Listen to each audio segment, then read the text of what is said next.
تحریر فرمایا کہ صرف تبلیغ میں جانے سے اصلاح ہو جاتی ہے، ایسے نہیں ہوتا بھیا. اصلاح ہوتی ہے باطن سے.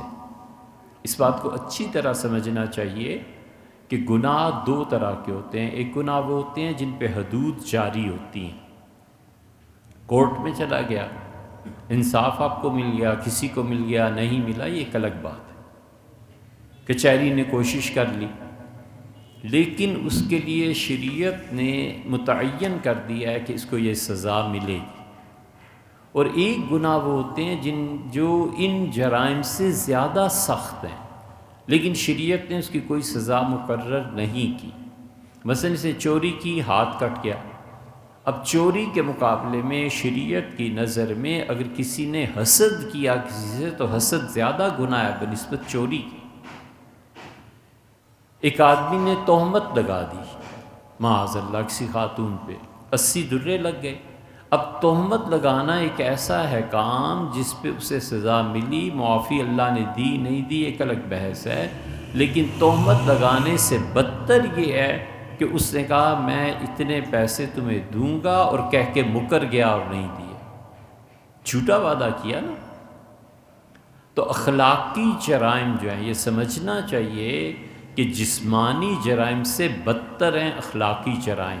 ایک آدمی شراب پی لے، وہ اتنا برا کام نہیں کیا جتنا جھوٹ بول کے برا کام کیا.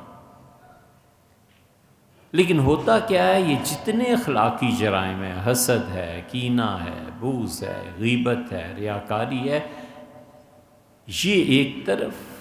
اور جن جرائم کی سزا مقرر ہے، جسمانی جرائم، ان کی سزا تو دے گا قاضی، کورٹ، گواہیاں. اور جو اخلاقی جرائم ہے نا، وہ کوئی کورٹ نہیں آتا، کوئی کورٹ اس میں نہیں پوچھتا، وہ ڈائریکٹ اللہ کے ہاں رجسٹرڈ ہو جاتے اور اس میں سزا خود اللہ دیتا. جھوٹ بول لیا، آرام مل گیا، وقت ٹل گیا، اللہ کے ہاں یہ جرم کا مقدمہ درج ہو گیا. 10 سال بعد، 20 سال بعد اسے نہ گواہوں کی ضرورت ہے، نہ کسی سے کچھ پوچھنے کی ضرورت ہے. اب اس جھوٹ کی سزا جب وہ دے گا نا 20 سال بعد، تو اسے پتہ بھی نہیں چلے گا کہ میرے ساتھ ہو کیا رہا ہے. اسے کیا معلوم کہ 10 سال پہلے تم نے دھوکہ دیا تھا نا، یہ بھگتو اس کی سزا.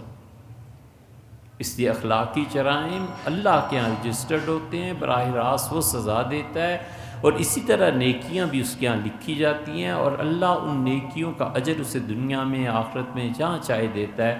خدا کو کسی ثبوت، کسی دلیل، کسی چیز کی ضرورت نہیں. اسی لیے سب سے اچھی نیکی وہ ہے جس کا گواہ اللہ کے علاوہ کوئی نہ ہو. بس اللہ جانتا ہے نا اس نے نیکی کیا، اور یہ بھی جانتا ہے صرف میرے لیے کی ہے.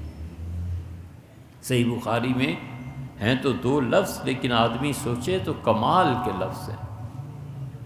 اللہ تعالیٰ کہتا ہے فرشتوں اس کے لیے اتنا ثواب اور نیکی لکھو. فرشتے عرض کرتے ہیں اللہ اس نے تو کچھ نہیں کیا.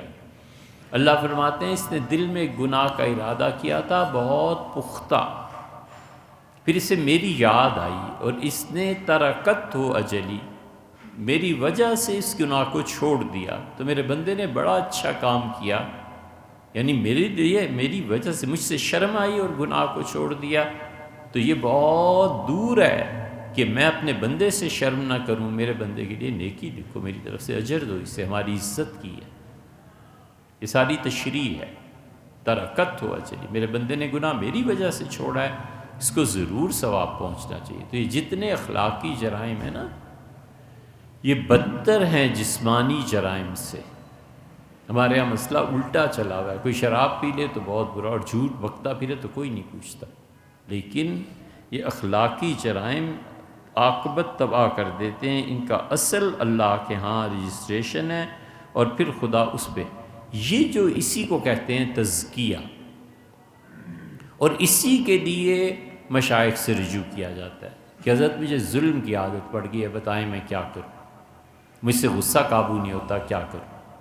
حضور صلی اللہ علیہ وسلم نہیں کرتے تھے. ابو مسعود بدری رضی اللہ عنہ ایک آدمی کو مار رہے تھے، اور رسول اللہ صلی اللہ علیہ وسلم پیچھے کھڑے تھے، گزر رہے تھے، آپ رک کے دیکھنے لگے. اور پھر آپ نے فرمایا ابو مسعود کو معلوم ہونا چاہیے کہ جتنا یہ غلام کی پٹائی ہو رہی ہے نا، اور جتنا تمہیں اس پہ اختیار حاصل ہے، اللہ کو اس سے زیادہ ابو مسعود تم پہ اختیار حاصل. انہوں نے چھوڑ دیا درہ. بھاگے، اور کہا اللہ کے رسول غصے پہ قابو نہیں رہتا۔ حضور صلی اللہ علیہ وسلم، میں تمہارے لیے ابو مسعود یہ بہتر سمجھتا ہوں کہ تم اپنے غلاموں کو آزاد کر دو اور تنہا رہو، پھر مراد ان کی یہ تھی۔ تو اس لیے ان اخلاقی جرائم سے بچنے کے لیے ہی تو شیخ کے پاس جاتے ہیں، اور فرد سے فرد کی اصلاح ہوتی ہے، جماعت میں اصلاح نہیں ہوتی۔ اسی لیے ہمارے جو محتاط اکابر اور مشائخ تھے وہ ایک حد پہ پہنچ کے پابندی، وہ کہتے ہیں اب میں بیعت نہیں کرتا، بس 200 آدمی کافی ہیں، 300 کافی ہیں، وہ کہتے بس یہ کافی ہیں۔ اس لیے کہ شیخ بننا کوئی آسان تھوڑا ہی ہے، اس کے ذمے پڑ جاتا ہے کہ جس کو بیعت کیا ہے جو مرید ہے اس کے لیے دعا بھی مانگا کرو، اس کے ذمے پڑ جاتا ہے کہ اگر کوئی برائی دیکھو تو اس کی اصلاح کرو، اس کے ذمے پڑ جاتا ہے کہ ان لوگوں سے ملو، خیال رکھو، 100 چیزیں ذمے پڑ جاتی ہیں۔ لوگ سمجھتے ہیں بہت آسان ہے، اور مشائخ بھی سمجھتے ہیں کہ بہت کچھ آسان نہیں بھائی، اپنی عاقبت کو داؤ پہ لگانا ہوتا ہے۔ اللہ نے اگر پوچھ لیا قیامت میں کہ بیعت تو ان سب کو کر لیا تھا، پھر ان کی تربیت کیا ہوا، تو اللہ کو کیا جواب دینا ہے؟ اس لیے بہت سے ایسے ہیں جو سرے سے بیعت ہی نہیں کرتے۔